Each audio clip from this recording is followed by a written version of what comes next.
What is up, ladies and gentlemen? My name is Jerichoholic8704, here to give you another video. And in this video, we are going to be doing some fantasy bookings, looking back into the years with the hypothetical, hindsight lenses. Let's hypothetically say that from the years 1994 to 2004, we had a Money in the Bank ladder match every single year. And in this video, we're going to be discussing who would win a Money in the Bank ladder match had it taken place within these years. Now, this video was not my original idea. I will give credit where credit is due. This was the idea of Diesel 101 Raw. And I thank you very much for the suggestion for a video topic. So yes, let's dive right in. And before I begin, I should say I want to lay down some criteria here.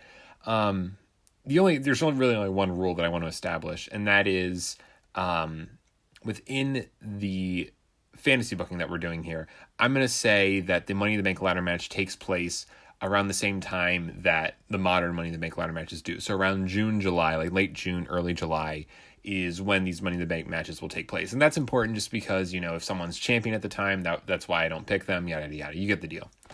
So with 1994... I have chosen Owen Hart. Now, my first gut instinct was to do Shawn Michaels for 1994 because I just thought it would make sense considering, he challenged for the title next year at WrestleMania. But then I thought about it some more and I thought, Shawn Michaels ended up winning the Royal Rumble in 1995. And I think at this point, the story you could have told with the ladder match is, Shawn Michaels innovated the ladder match. He's the guy that does all the crazy stuff in the ladder match. Because at this point, we'd only seen a handful of ladder matches in 1994.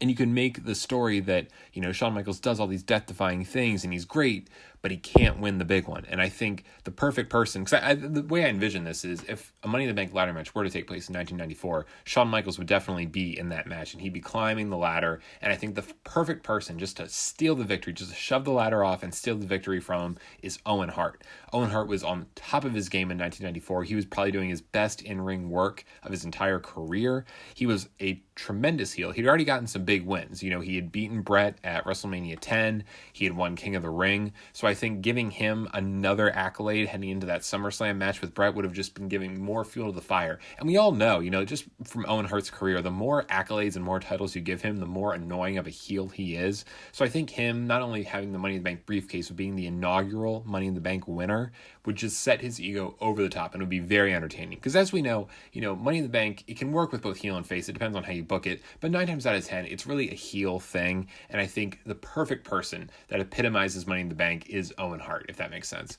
So I would pick Owen Hart as our first winner in 1994. Now, I mentioned Shawn Michaels, and I think he would be a great winner for 1995. Now, this is when things started looking up for Shawn Michaels when it came to ladder matches. He won the return match with Razor Ramon at SummerSlam 1995. So I think why not give him a little bit of redemption here where he finally wins the Money in the Bank ladder match. Now, it was established earlier that, Shawn Michaels did end up winning the Royal Rumble in 1995.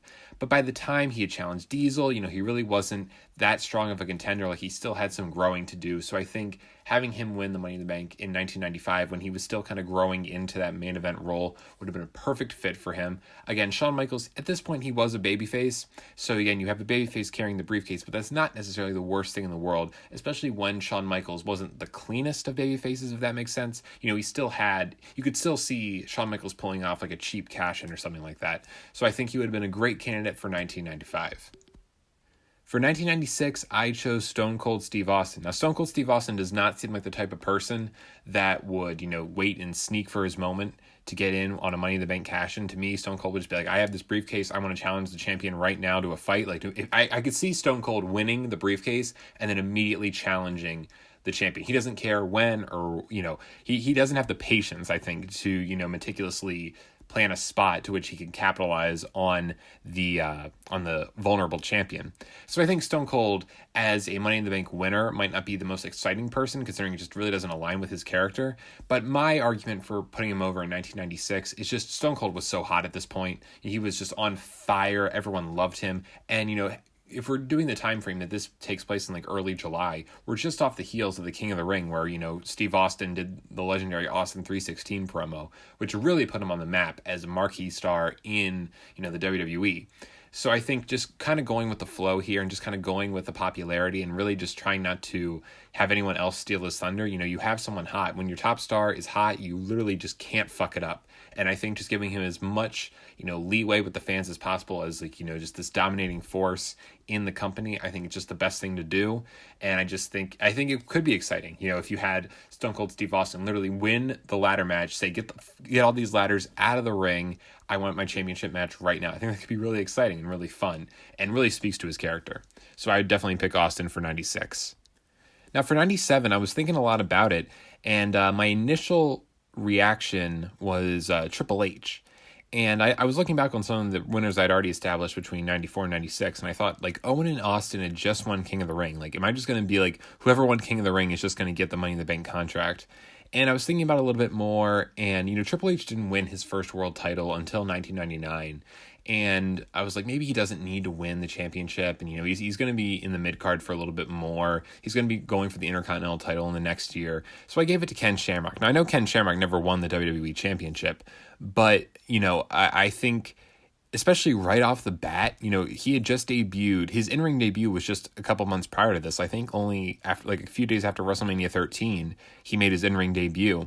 And, if you want to establish him as this dominating force, this is the way to do it. And, similar to Austin, I don't really know if the Money in the Bank briefcase fits Ken Shamrock particularly well. He doesn't really seem like the guy, again, that has the patience to do so. But I think, if you want to build Ken Shamrock up as the baddest man, this really unpredictable guy, you could just be you have to watch your back. You could establish the story, even if he's not someone like Edge, who's always, plotting his next move and looking in the distance at where, he can go next. Even if, Ken Shamrock is someone who lives in the moment, you can establish the story with your champion that this guy can snap at any moment. This guy's is the most dangerous man in the entire world. If you're the champion, you have to watch your fucking back because this guy could get you at any single moment and he could snap you like a twig in a moment's notice. I think you can just kind of play up that with the fans and play up that with the champion and kind of make it more of a champion dynamic where they're constantly looking over their shoulder because one of the most dangerous men in the entire wrestling business can cash in on a world championship match anytime, any place. So I think that's just something fun to think about. So for 1998, I wanted to go, usually we had bigger stars win this, and, we had the up-and-comer like Ken Shamrock. So for 1998, I chose X-Pac. Now, X-Pac had just returned as well, if we're, again, looking at the time frame. X-Pac returned after WrestleMania 14, and I kind of just wanted to do this one for a feel-good moment. I always liked X-Pac. X-Pac's always one of my favorite wrestlers. He just seems like a really, really nice guy, and this is me just being me, just wanting to throw someone a bone. I don't know. I think X-Pac could have been a very entertaining Money in the Bank briefcase holder. I could see him, spray painting the DX logo all over the briefcase. And, X-Pac, if you ever wanted to throw him a bone, if you ever wanted to give him the title, because, X-Pac was popular. Before he had the inevitable X-Pac heat, when he was a part of DX in the late 90s, he was popular. The fans did like him. And you know what? He was a good wrestler. A lot of people kind of brush that under the rug. X-Pac was a really, really great wrestler. At the time, by 1998, you had a couple more high flyers coming in. But, when he was the 1-2-3 kid in the early to mid 90s, no one really had a ring style like 1-2-3 Kid. He kind of brought the high-flying acrobatic moveset to WWE. And maybe he wasn't the first, but he was definitely one of the ones to make it famous. So I think this is me just kind of throwing X-Pac a bone here. Does he cash in successfully? Maybe not. This is just one of those things to think about. But if it were me, I would have booked X-Pac as the Money in the Bank winner. Maybe just to throw him a bone for all his hard work. So for 1999, I decided to go with China, and this is mainly based off a rumor I've heard that one of the original plans for SummerSlam 1999 was to have China win the WWF Championship. So, this isn't out of the realm of possibility. There were talks of China winning the World Championship, and I think, if you wanted to go through with it, I think this is a great way to do it, because if some people didn't buy China, like some fans at the time, if they didn't buy China, becoming world champion, this is an easy way to book around it, where you can have her, kind of sneak up and get a title match out of nowhere and win the championship. I think this would be great. I think this is I think it could have been really cool to see China win Money in the Bank. And it would have been really cool to see a woman world champion. I think, as surreal as that sounds now, considering, we have the women's championship and the world championship and they're separate, I think it just could have been really something interesting to see. And I'm sure in hindsight, if WWE, with the benefit of hindsight, especially now, they love to brag about how well they've treated women over the years, because we all know they are pioneers when it comes to women's equality. We all know that about WWE. But with the benefit of hindsight, I'm sure they would have loved to, have a Money in the Bank ladder match in 1999, give the briefcase to China and have her win the WWE Championship. I'm sure they would have loved to put that over all of their, women's revolution montages. But unfortunately, that's not the case because the, Money in the Bank ladder match did not come into fruition until 2005. But, we can dream, we can fantasy book all we want. But I would definitely put China over in 1999 and have her win the championship. Why not? So for 2000, I chose Chris Jericho. And no, this is not me being biased. Similar to China, I'm narrowing this decision down to one particular event that happened in April of 2000 when Chris Jericho wrestled Triple H in the opening match of Raw. And they did the screwjob finish where Chris Jericho beat Triple H after Earl Hebner did his fast count. And the reaction of the crowd is probably one of the biggest reactions Jericho's ever received in his entire career. I think maybe behind his initial debut on Raw in 1999. People were into the idea of Chris Jericho as WWE champion. And if only he had thought of this idea, 5 years earlier, he could have easily been the inaugural Money in the Bank winner and gone on to cash it in for a championship match. I think people would have been totally down for it. They loved some Chris Jericho, and I think he would have been a great winner. And, Jericho would have just been a dick with the briefcase, just being a total asshole on the mic like he always was in those early 2000 promos of his. I could just see him being a total asshole, saying bragging about how he has basically the championship in his hands. So yeah, I think Jericho would have been a perfect winner for 2000. 2001, to me, it's an obvious choice. Rob Van Dam. Rob Van Dam would have excelled in a Money in the Bank ladder match, as we saw. He was in quite a few. And, he really would have been a perfect choice for 2001. During this time, like the Invasion era time, no one, I think, was more over as a babyface than Rob Van Dam. And I mean, I'm kind of speaking hyperbole there because, sure, The Rock, guys like that. But Rob Van Dam was extremely popular and people love that guy. And, he kind of got screwed over when it came to world championships. He deserved a world championship long before he got it in 2006. And this would have been a perfect way to set him up, have him carry the Money in the Bank briefcase. And again, he just excels in things like ladder matches. You could have him defend the briefcase in more ladder matches. The guy was built for a match like this. And he would have been a great briefcase holder, as we saw, because he eventually won a Money in the Bank briefcase. He won the Money in the Bank at WrestleMania 22. So I just think he would have been a great holder. Make him a 2-time winner for all I care. So yeah, definitely easy choice for 2001. For 2002, I picked Booker T. So Booker T had debuted in 2001 as part of the Invasion storyline. And by 2002, he'd already kind of morphed out of the heel character and moved back into a babyface. And I think, Booker T had kind of built up more of a goodwill among the fans. I think people started to like him a lot more. They started to see how great of a worker he was. And, you just kind of the redemption story with Booker T. He kind of came in as this douchey heel, and he kind of comes in now as a babyface and becomes Mr. Money in the Bank. And I think you could lead this to the WrestleMania 19 match with Triple H. He wins in 2002, he holds on to it, and he says he's going to cash it in at WrestleMania, and then you can kind of build that storyline. And again, the storyline between Triple H and Booker T, I know it's shrouded in controversy, and would I have booked that storyline? No. But, with the hand I was dealt, I still think that storyline could have been redeemed had Booker T fucking won the match. But, that's neither here nor there. We're not going to talk about that now. But, I think Booker T would have been a good choice in 2002. You could have held on to it, and it's an easy in. I know he just, won a Battle Royal, I think, for, the WrestleMania 19 match. So it's not like they had, this big elaborate plan.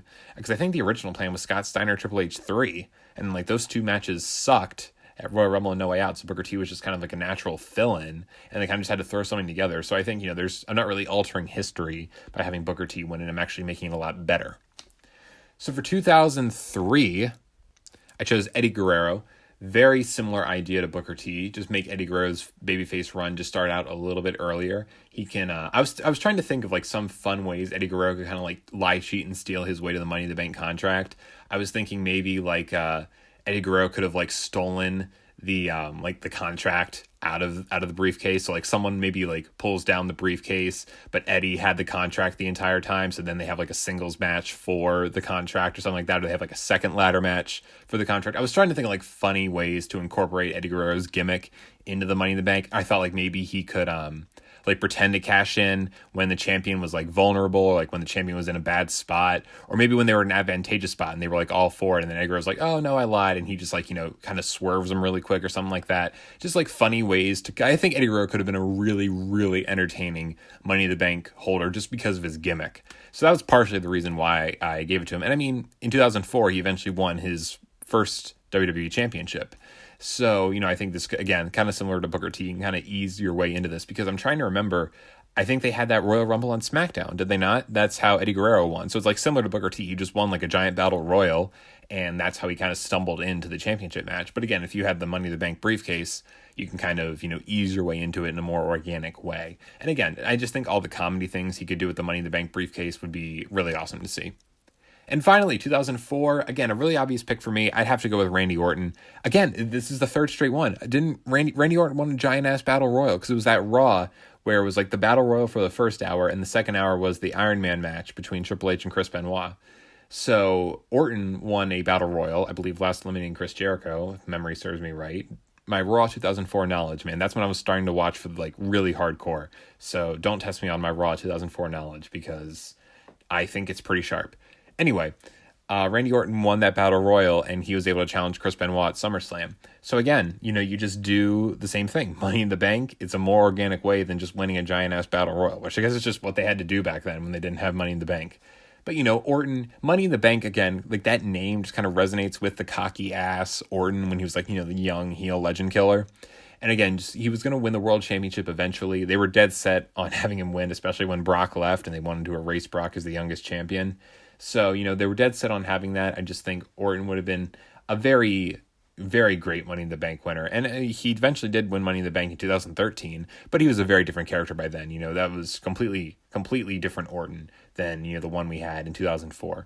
But, he was dead set on greatness. He was dead set on becoming champion. So I think it was inevitable, so you might as well give it to him. I was thinking Shelton Benjamin, but I think Shelton Benjamin had just started his run. And sure, you could argue the same thing. Like I put the briefcase on Shamrock, when he just debuted.